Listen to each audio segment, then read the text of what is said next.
Irmãos, nós vamos abrir a nossa Bíblia em Provérbios capítulo 11. Se os irmãos quiserem acompanhar os slides, eles estão aí no grupo da igreja. Eu coloquei hoje de manhã. Eu tinha achado uns slides tão bonitos, né, e o projetor parou de funcionar. Aí eu dei esse jeito. Eu não vou colocar no grupo da igreja, assim quem quiser pode encontrar.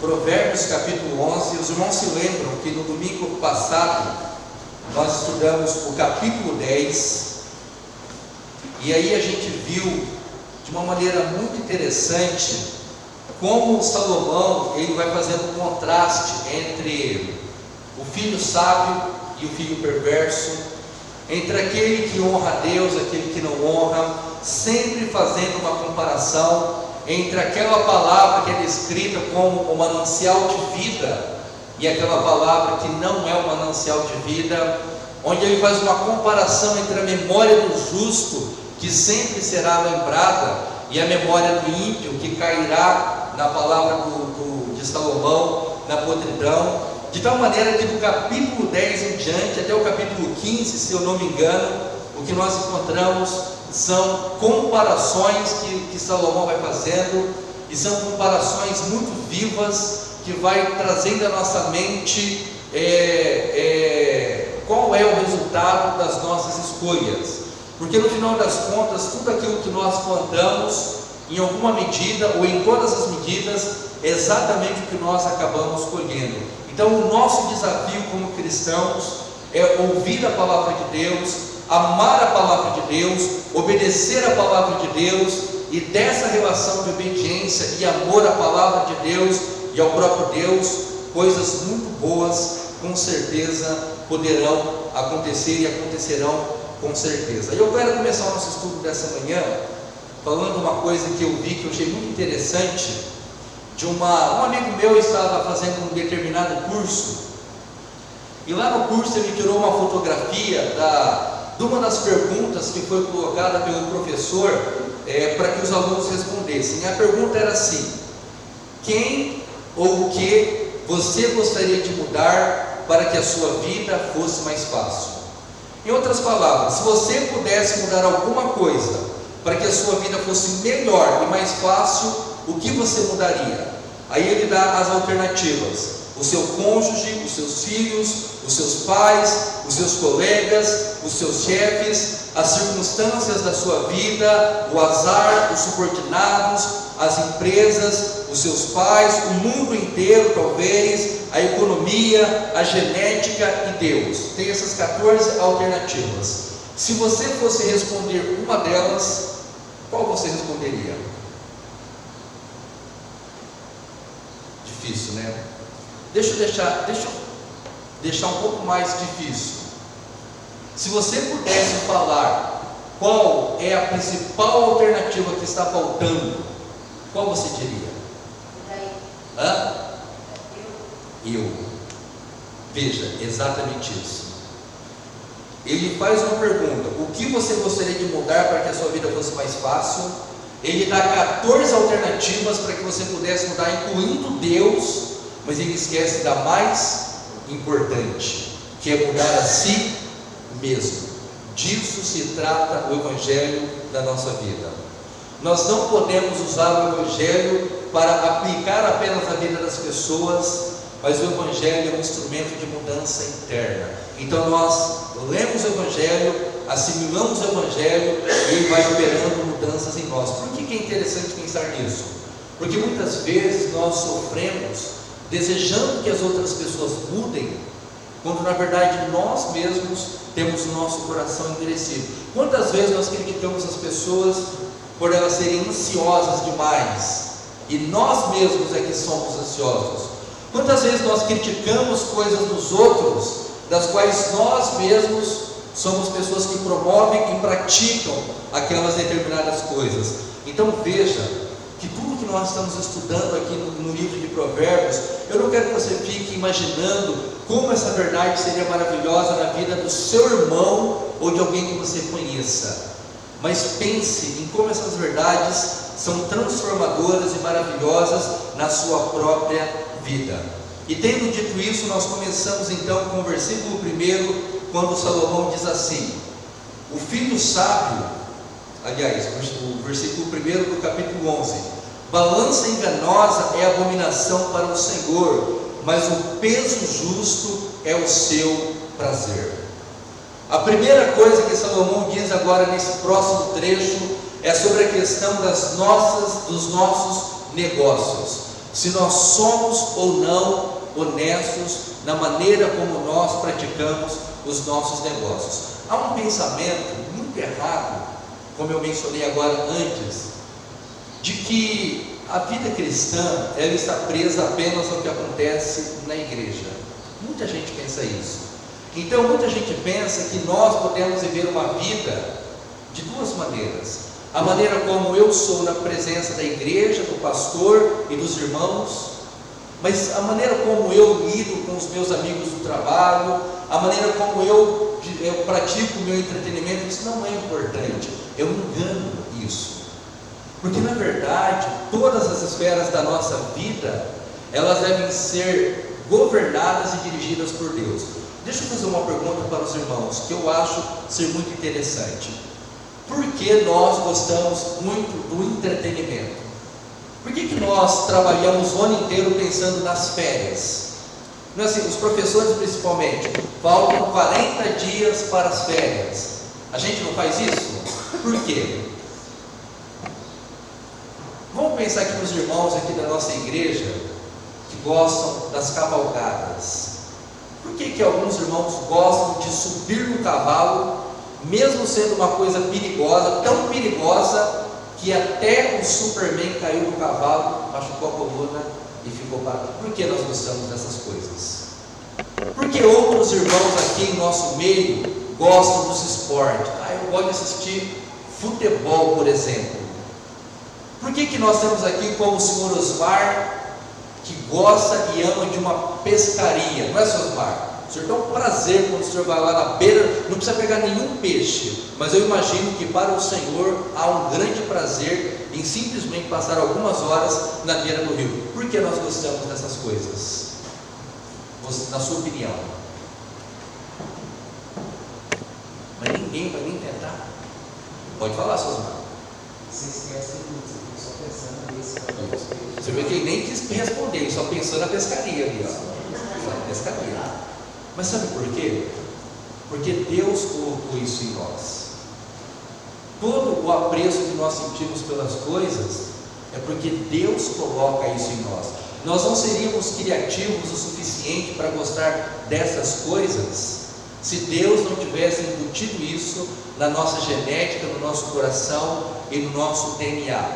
E eu estou dizendo isso para que você entenda que todas as vezes que você subir num cavalo, todas as vezes que você for a uma pescaria, todas as vezes que você for praticar um esporte, todas as vezes que você sair de férias com a sua família e for conhecer um desses litorais maravilhosos do Brasil ou do mundo afora, você deve fazer isso na perspectiva de que isso também deve ser para a glória de Deus.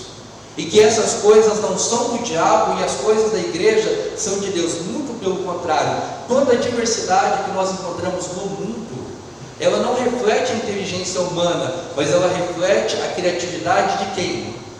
Do Criador. Então o que Salomão está falando, particularmente na questão dos negócios e dos nossos trabalhos, é que a nossa vida ela deve ser marcada pela honestidade. Por quê? Porque a balança enganosa ela é uma abominação para o Senhor. E o que é uma balança enganosa, senão aquelas balanças viciadas que tinham antigamente, onde elas favoreciam o negociante e era uma demonstração da corrupção humana, porque ela lesava a pessoa que ia comprar, porque ela sempre pesava de uma maneira injusta. Até antigamente, o Daniel pode até falar com mais propriedade, mas tinha fiscais de balança, não tinha? Aí imagino, não sei se tem até hoje, que passa nos lugares testando as balanças. Pode falar, Daniel. Toda assim eu já conheci por gente, eu trabalhava na roça, mas sempre teve balança. Isso. Então, essa balança, ele está falando assim, de incorporar mesmo na balança, tirar 100 gramas do preguiça, isso que ele está falando aí? Exatamente. Eu vou dar um exemplo. Também continuando. Aí, quando eu sei do pai que está acabado assim, às vezes ele negociava uma vaca, um boi, um porco, aí eles embora ficavam 2 dias por causa disso, sentado. Certo. Eu ficava assim, a gente não faz esse negócio agora, vai embora, espera tocar ali 2, 3, 4, até real. Isso. Aí eu não sei o que o professor perguntou dele, ele falou assim, você pode demorar 1 mês para fazer. Na hora de fazer, enviou, é aqui.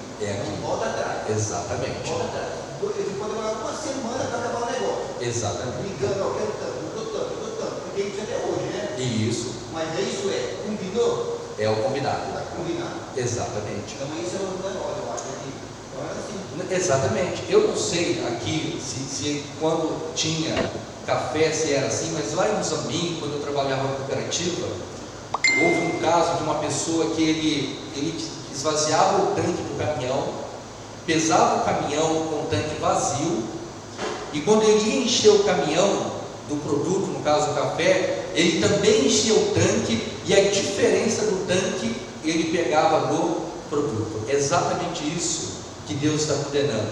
Uma pessoa que manipula uma balança para prejudicar. Agora é claro, aqui ele está citando o exemplo da balança, mas isso pode ser feito de muitas maneiras. O funcionário da empresa que emite notas que não gastou,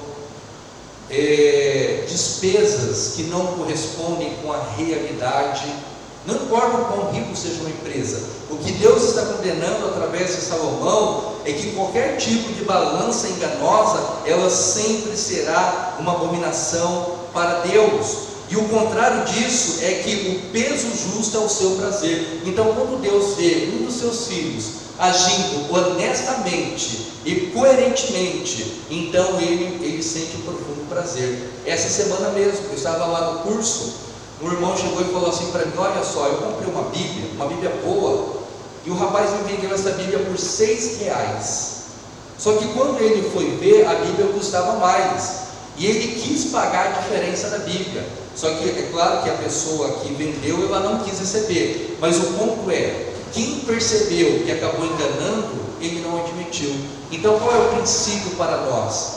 Todas as vezes que você for fazer um negócio, não importa, se seja no seu trabalho, seja a venda de um carro, seja a compra de uma casa, não importa que tipo de negociação, se você é o comprador ou vendedor, isso deve ser marcado pelo que é justo, pelo que é combinado e pelo que é correto.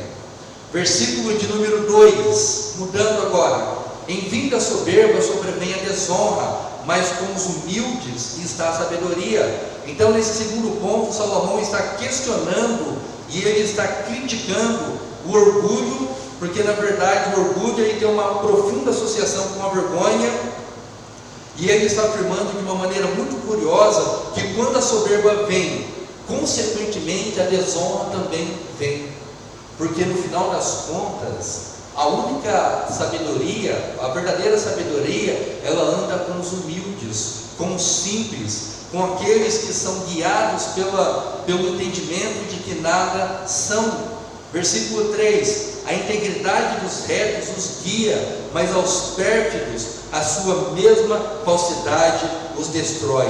Não se engane, não sejamos como Asaf no Salmo 73, que pensou por um momento que o caminho do ímpio era melhor. Não sejamos como muitos cristãos que olham para as pessoas que não servem a Deus e que pensam que a vida deles é melhor porque eles têm mais. Na verdade, o caminho da integridade é sempre o melhor caminho. Por quê? Porque ele é um caminho reto, ele é um caminho seguro. Embora ele seja um caminho difícil, ele é um caminho que vai conduzir a uma verdadeira espiritualidade, porque ele não tem desvios e ele nem é marcado por atalhos. Então ele está dizendo que o homem mau é guiado por forças sinistras, internas e externas, mas o homem justo, ele é íntegro, porque ele tem a consciência de que ele serve a Deus. Versículo de número 4: as riquezas de nada aproveitam no dia da ira, mas a justiça da morte. Isso é muito interessante, porque imagina você que um dia todos nós estaremos no grande tribunal, todos nós, inquestionavelmente, Não importa absolutamente nada, todos nós estaremos diante do tribunal. Quando ele usa aqui essa expressão, no dia da ira, na verdade ele está fazendo uma referência ao dia da morte, não é nem do julgamento, mas é da morte. Então veja, que uma pessoa, por mais recursos que ela tenha, por mais próspera que tenha a sua vida, isso fará efetivamente alguma diferença no dia da sua morte? É óbvio que não. O ensinamento aqui é para que nós percebamos que no dia da morte, o rico é reduzido à pobreza, e as suas riquezas não podem ampliar em mais um minuto sequer a sua vida. E o contrário disso, ou a antítese disso, é que em termos gerais, o homem bom, ele continuará vivendo, não sofrerá visitação divina ou julgamento de Deus, antes terá vida longa, saudável e próspera. E aqui nós podemos pensar tanto em termos humanos, como em termos espirituais. Versículo de número 5: a justiça do íntegro endireita o seu caminho, mas pela sua impiedade cai o perverso. Então o que ele está dizendo é que a integridade espiritual de um homem torna-se o seu guia, o seu pastor no bom caminho. Ela remove os obstáculos, as armadilhas e também as covas. Mas o contrário disso é que o ímpio, ele sofrerá toda espécie de queda. Seus caminhos são cheios de dificuldades e retrocessos. A iniquidade é seu guia e seu pastor, que o está levando à morte prematura e queda final. É claro que há muitas coisas que os nossos olhos não verão. Há muitos políticos hoje no Brasil que têm trazido muitos prejuízos para a nação, e nós certamente ou provavelmente não veremos a consequência dos seus desmandos. Mas isso significa que não vai chegar? Significa? Ou vai chegar em algum momento? Claro que vai. É isso que Salomão está dizendo, que o caminho da integridade, ele é o melhor caminho, porque ele remove essas armadilhas, porque na verdade é isso que o amor ao dinheiro e o amor ao poder faz. Ele cria armadilhas das quais fica difícil se desprender. Verso de número 6: a justiça dos retos os livrará, mas da sua maldade os pérfidos serão apanhados. Verso 7: morrendo o homem perverso, morre a sua esperança, e a expectação da iniquidade se desvanece. Mais uma vez mostrando que à medida que os justos são justificados por Deus e que caminham na justiça de Deus, não por moralismos, não por religiosidade e nem por maneiras externas de viver a vida cristã, mas uma justiça realmente verdadeira, então na verdade Deus os protegerá da condenação. Mas os pérfidos, os injustos e os perversos, tudo que eles fazem será frustrado, e quando eles morrerem, nada do que eles fizeram ou desejem fazer poderá realmente livrá-los desse dia e desse grande encontro final. Eu vou pedir que alguém leia o verso 8 e o verso 9, por favor, para os irmãos me ajudarem.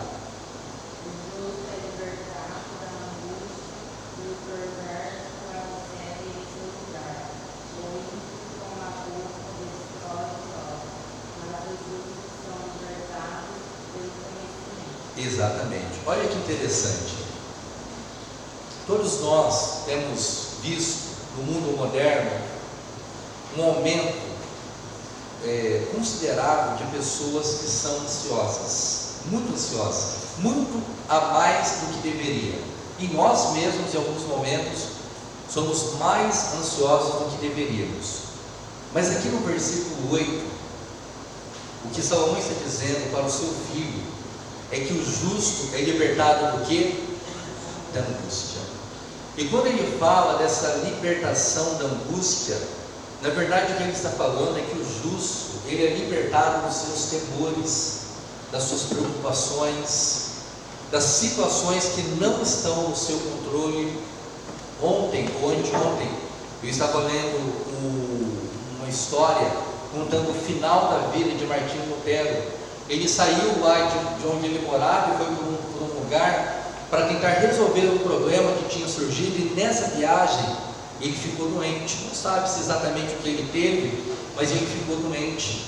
ficou fatalmente doente. E à medida que ele foi aproximando da morte, ele não experimentou as angústias comuns daqueles que sentem o pavor desse momento, mas morreu serenamente e tranquilamente, pedindo ao Senhor que recebesse o seu Espírito na sua presença bendita. Eu penso para mim que essa é talvez um dos pontos mais altos da vida cristã, quando Deus nos liberta das nossas angústias, quando Deus nos liberta dessa pecaminosa necessidade de sermos aprovados pelas pessoas, quando Deus nos livra desse sentimento terrível de estarmos sempre competindo com aqueles pelos quais nós deveríamos estar torcendo, porque esse sentimento de controlar todas as coisas, de ser o melhor o tempo todo, de superar aqueles das quais nós achamos que estamos competindo, ele vai nos desgastando,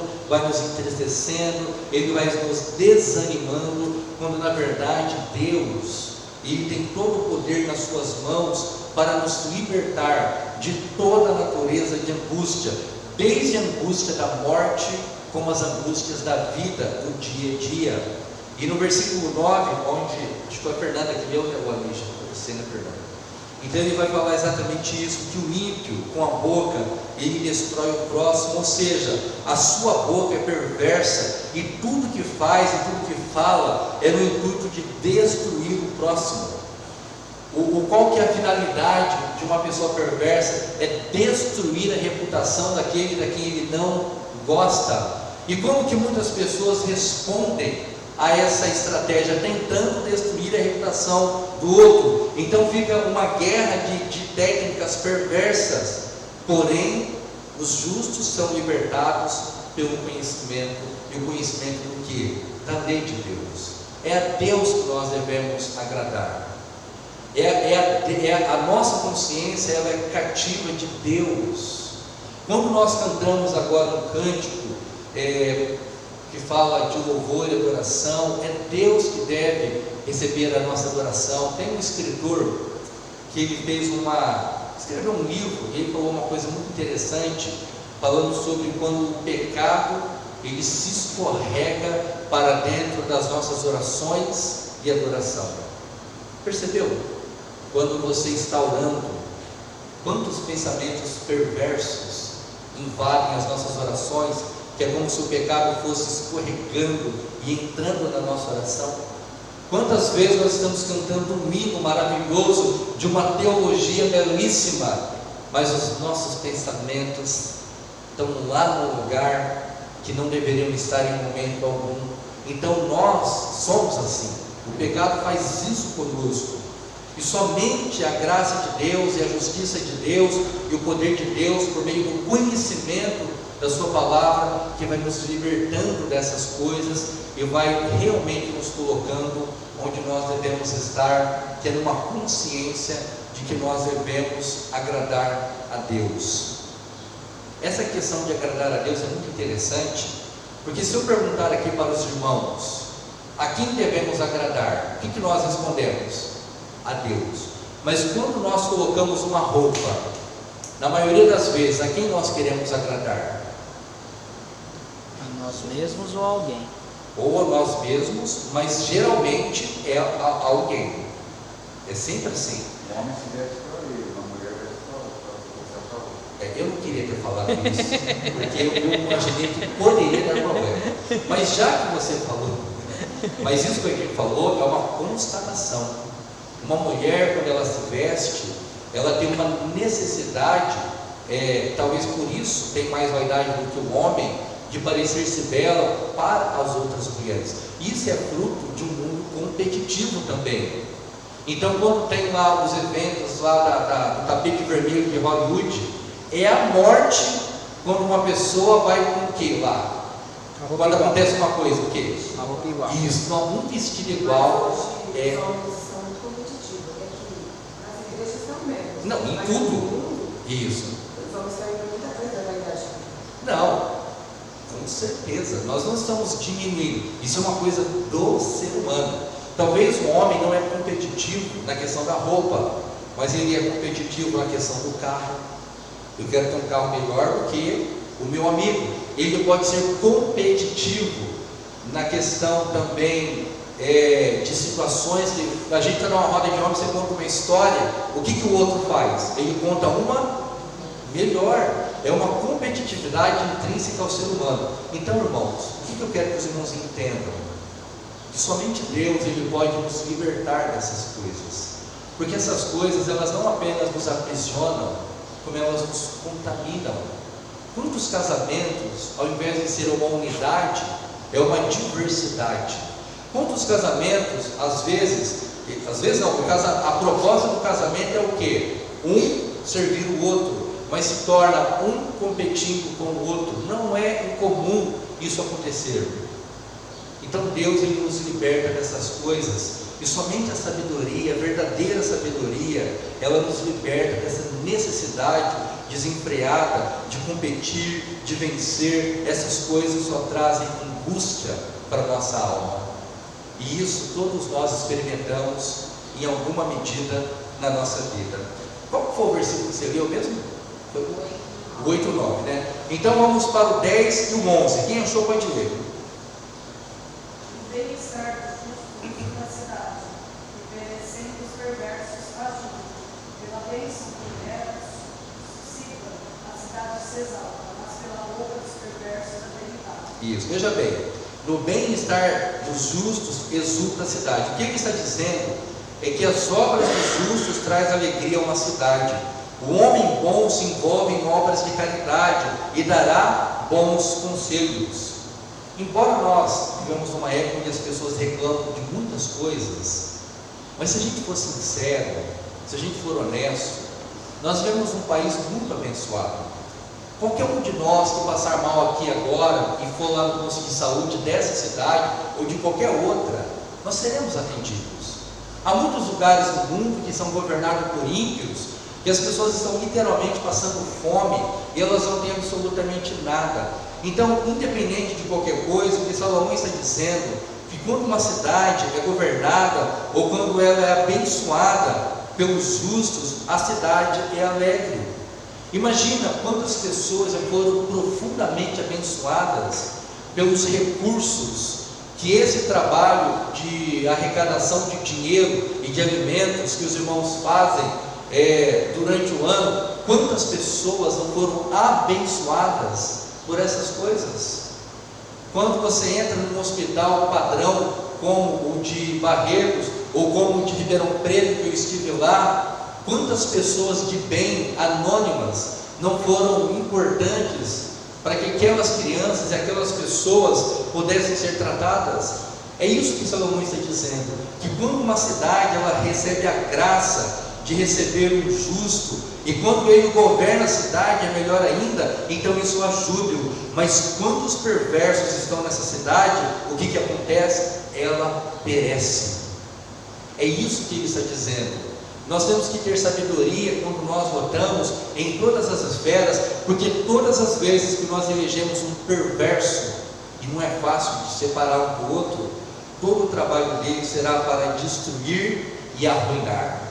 Todo o trabalho do homem justo, ele será para o bem-estar e para o desenvolvimento. E aqui eu não estou falando desse ou daquele. Deus tem que dar a graça a cada um de nós, de identificarmos com os nossos olhos quem nós julgamos ser melhor ou quem nós julgamos ser pior. E para isso há também a questão das habilidades e das características de cada um. Pela bênção que os retos suscitam, a cidade se exalta, mas a boca dos perversos é derribada. Então, é isso que ele está dizendo. Quando a Europa ela era influenciada pelo cristianismo, a arte floresceu, a ciência se desenvolveu, a arquitetura era bela, você via muito desenvolvimento no campo da ciência e do conhecimento. Mas a Europa ela está passando por um processo agora onde os muçulmanos estão literalmente tomando conta. Eles abriram as suas fronteiras e os muçulmanos estão entrando, e por onde eles passam, a primeira coisa que eles fazem é devastar a cultura do lugar. As mulheres começam a usar as burcas, existem os bairros dominados pelo Islã, onde existem leis severas onde o Estado não penetra.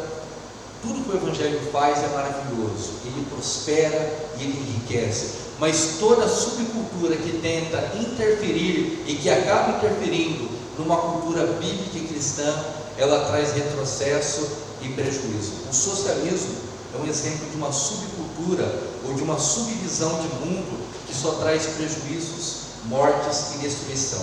Versículo 12 e 13, quem achou pode ler. O desprezo próximo é falta de senso, mas o homem prudente desse se cala. O mexeriqueiro descobre o segredo, mas o fiel de espírito o encobre. Exatamente. Então ele começa dizendo que uma pessoa que não tem senso, que não tem entendimento, que não tem essas coisas, ou que despreza essas coisas, ele é uma pessoa destituída de coração ou de bons sentimentos. O sábio, ao contrário disso, ele hesita em sair condenando as pessoas, antes ele prefere o quê?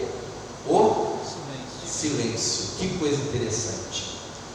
Quantos problemas seriam resolvidos? A gente talvez não precisa falar as coisas certas, mas não falar já é uma grande virtude. Veja bem, isso é para todos nós.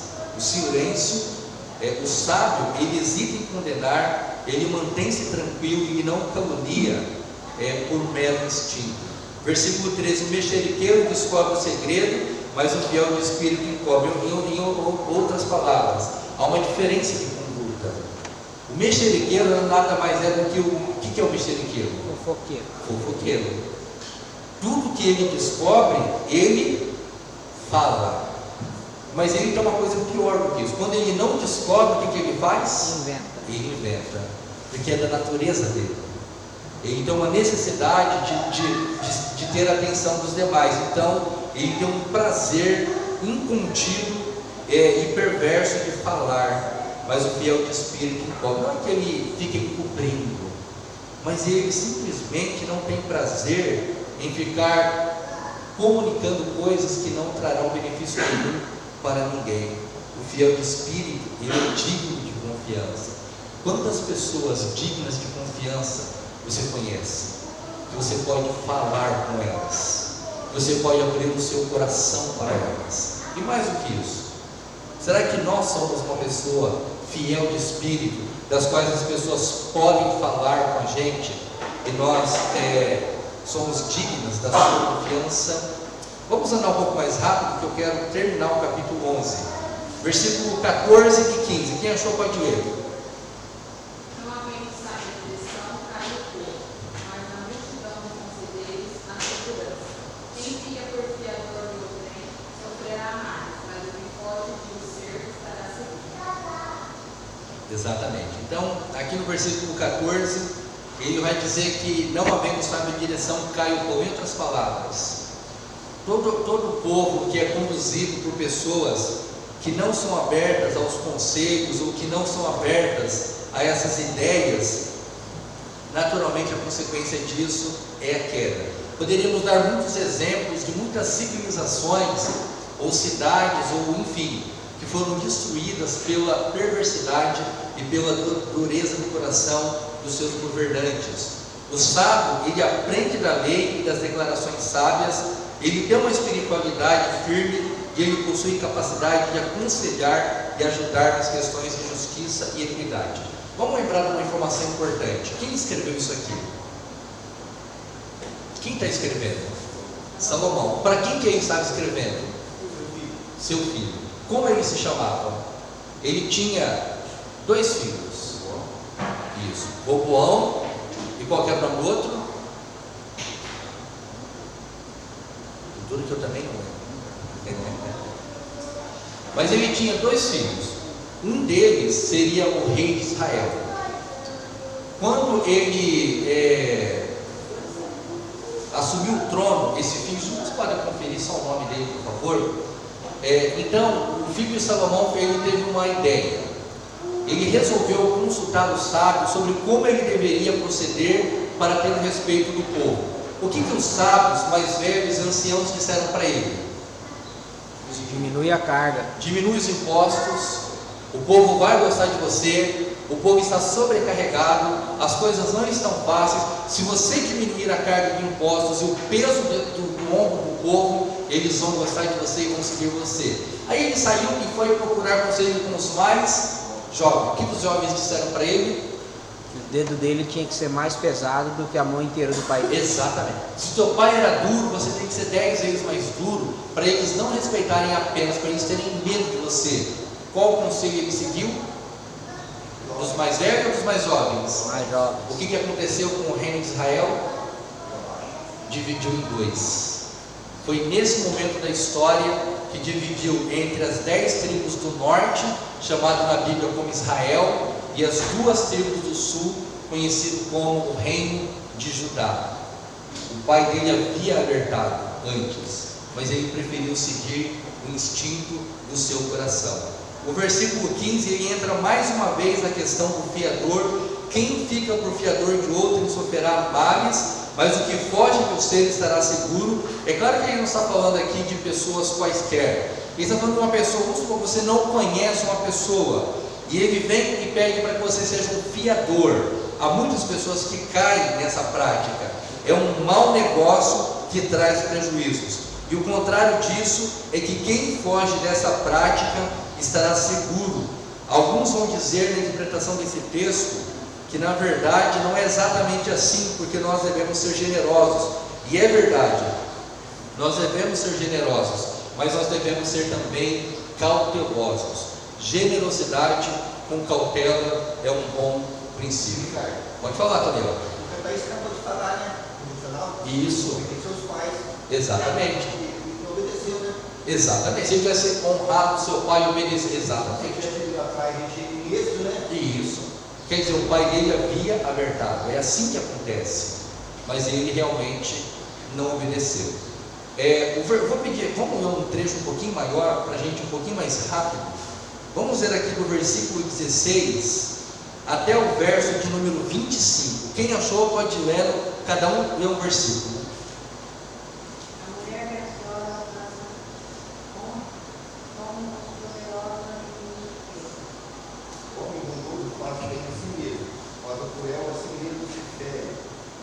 o perverso recebe o salário do fora, mas o que semeia a justiça terá recompensa verdadeira. Tão certo como a justiça conduz maravilha, assim segue o mal, para a sua morte e paz. Abomináveis para o Senhor são os perversos de coração, mas os que andam em integridade são o seu prazer. O mal é evidente, não ficará sem castigo, a liberação do justo daí. Como joia de ouro, vestido de couro, assim é a mulher formosa que não tem distinção. O desejo do justo tem somente prazer, mas a expectação do perverso reduz em ira. Quem trabalha literalmente, ainda se acrescenta mais e mais. Ao que tem, mais ou menos servir a perda. A alma generosa prosperará. Quem dá a beber será desfeita. Isso, até o 25. Olha que interessante. A partir do versículo 16, é o único lugar desse trecho onde ele faz um contraste entre um homem e uma mulher. E ele diz que a mulher graciosa alcança honra, como os poderosos adquirem riquezas. É claro que ele não está falando de uma mulher que consegue esses favores usando métodos de prostituição. Não é isso que ele está dizendo. Mas ele está dizendo que uma mulher graciosa, uma mulher sábia, uma mulher que se porta dentro dos princípios, dos ensinos da palavra, ela pode conseguir muitas coisas boas para a sua própria vida, mas não usando favores sexuais e morais. O contrário disso é que os homens bons, ele obtém riqueza usando o seu trabalho, e os homens maus, ao contrário disso, eles usam meios ilegais e violentos. É sempre um sofrimento. No versículo 17, o homem bom faz bem a si mesmo, mas o cruel a si mesmo se fere, porque toda forma de mal praticada, ela volta como consequências para quem o pratica. É igual um assaltante que sai para roubar alguém e ele encontra alguém armado e morre. Ou seja, na verdade ele fez mal a si mesmo, e é melhor que aconteça assim do que ele fira um inocente. Não se engane em relação a isso. O fato de nós sermos cristãos não significa que nós não podemos nos defender. Se alguém entrar na sua casa e se você tiver a oportunidade de matá-lo para proteger a sua família, não se engane. Isso é o que um verdadeiro cristão faria em qualquer circunstância, tá certo? Porque há muitos que pensam que não, que a gente tem que ser que nem uma ovelhinha indo para um matadouro na mão dos homens perversos, tá certo? Por isso muitos cristãos são favoráveis ao porte de armas, uma tentativa de se defender. O perverso recebe um salário irrisório, mas o que semeia justiça terá recompensa verdadeira, mostrando que não adianta uma pessoa ganhar muitos e muitos mil reais, porque no final das contas tudo isso é uma grande ilusão. É a história do procurador de Minas Gerais, que ganhava, quanto que ele ganhava mesmo? Alguém lembra? 32 mil reais. 32 mil reais. E naquele mês ele tinha ganhado quase 60 devido a alguns bônus. Mas quando ele se refere ao seu salário, qual que é o termo que ele usa? Miséria. Miséria. Não é interessante como uma pessoa que ganha num único mês o que a maioria das pessoas ganham num ano inteiro, e ele trata aquilo como se fosse uma miséria. Sabe onde está a diferença? Merreca. Sabe onde está a diferença? A diferença é que Deus pode abençoar uma pessoa que ganha 1.000 reais, 2.000 ou 3.000 e não abençoar o que ganha 30. Essa é a diferença. Uma pessoa que ganha 1.000, 2.000, 3.000 pode viver muito melhor do que um sujeito que ganha 30. E é isso que ele está dizendo. O perverso recebe um salário ilusório, mas o que semeia justiça terá recompensa verdadeira. Só um pouco mais rápido, eu quero que os irmãos percebam, tem uma coisa muito interessante aqui, versículo 22, como joia de ouro em focinho de porco, assim é a mulher formosa que não tem descrição. Imagina um porco, um animal que todo mundo, ninguém tem respeito por um porco. Quem cria um porco está pensando no que, na verdade? Em fazer ele virar o que? Alimento.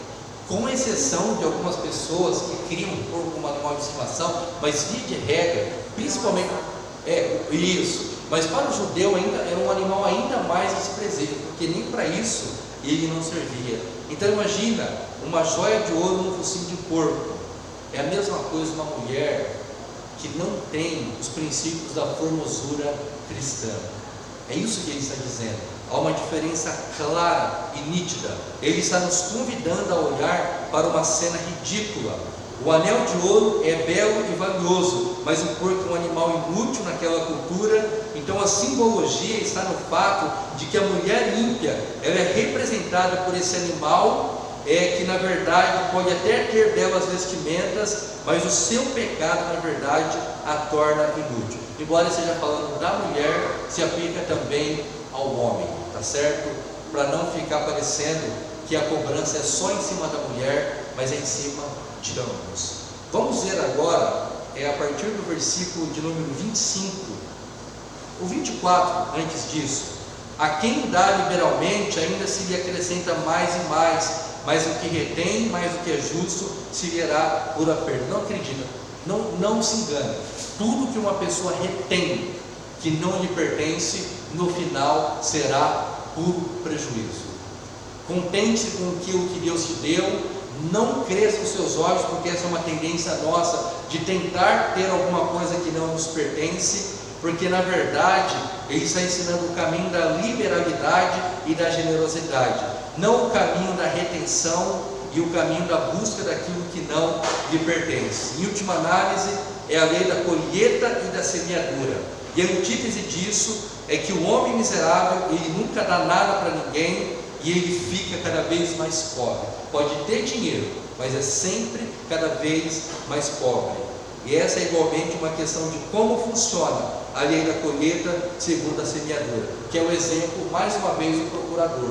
Ele tinha tudo que todo mundo deseja, mas ele era depressivo, doente e sentia-se como um pobre. Um pobre no sentido de alguém que realmente não tem recurso. Do verso 26 ao 31. Vamos ver aí até o final, cada irmão lê um versículo, por favor. Ao que retém o trigo, o fogo coma o as bênçãos haverá sobre a cabeça do seu vendedor. Quem procurou bem ao valor, mas já tem algo com a casa mal, esse sobreviverá. 28. Tira as suas riquezas cairá, mas o justo receberá coração como a folhagem. Perder tudo na tua casa é o bem, o insensato é servo do sábio do coração. Isso. E o Todo justo é a árvore de vida e o engano ganha alma sábia. E o justo é punido na terra, quanto mais o perverso é o pecador. Isso. O verso 26 faz uma crítica, poderíamos dizer aí até uma crítica àqueles negociadores que não demonstravam generosidade, apenas queriam o lucro. Então essas pessoas, elas são uma maldição para a sociedade de uma maneira geral. Depois, no versículo de número 27, ele vai dizer que quem procura o bem alcança o favor, mas o que corre atrás do mal, esse lhe sobrevirá, mostrando que todo aquele que vive nessa prática, essas práticas o alcançarão. Mas o que eu quero destacar principalmente aqui para os irmãos é o versículo 29 em diante. O que perturba a sua casa herda o vento, e o insensato é servo do sábio de coração. Como que uma pessoa ela pode perturbar a sua casa? Quando ela arruína a sua família, não ensinando a principal virtude de todas, que é a obediência à lei de Deus. Acredite, nós não precisamos de mais conforto, nós não precisamos de casas melhores, nós não precisamos de mais dinheiro. Todas essas coisas são secundárias. O que nós precisamos é de famílias que realmente elas sejam alicerçadas e fundamentadas nas leis do Santo Evangelho de Deus. Por quê? Porque é o Evangelho que nos dará uma maneira correta de observar todas as outras coisas. E no versículo 30, o fruto do justo é a árvore de vida, e o que ganha almas é sábio. Talvez a gente não vai ganhar a alma de muitas pessoas, mas se nós ganharmos a alma dos nossos filhos, já terá sido uma grande conquista. A Bíblia diz que quanto é o valor de uma alma? Imensurável, não pode ser Imensurável. É tão valioso que quando uma alma se converte, quem faz festa? os anjos. Os anjos. Então veja, os nossos filhos e as almas deles precisam a todo custo, não pelo moralismo e nem pela religiosidade, mas há uma experiência real com o Evangelho. E termino com o versículo 31. Se o justo é punido na terra, quanto mais o perverso e o pecador. Em outras palavras, até mesmo os filhos de Deus são punidos nesse mundo. Se eles assim o são, o que dirá daqueles que não são? Então nós terminamos falando exatamente isso, de que nós estamos envolvidos num trabalho de consequências eternas, e que muito mais do que o conforto desse mundo, nós devemos atentar para a sabedoria de Deus, que não nos prepara para o sucesso momentâneo da existência terrena, mas está nos preparando para uma eternidade com Deus, aquilo que a Bíblia chama de novos céus e de uma nova terra.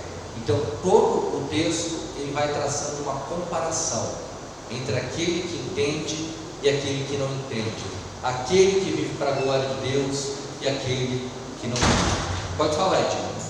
Só voltando no início, quando você falou sobre a nossa criação, Deus nos deu o dom de...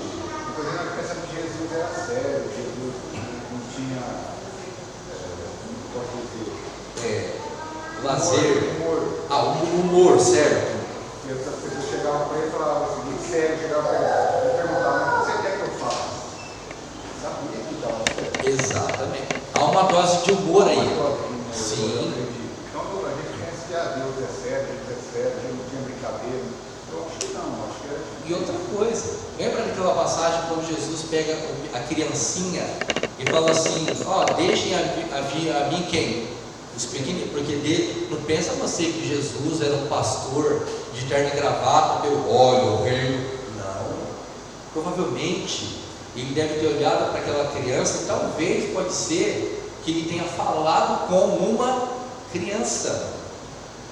Voltando à questão do humor, as boas conversas, o entretenimento, o lazer, as coisas boas da vida não são coisas do diabo, elas são coisas de Deus.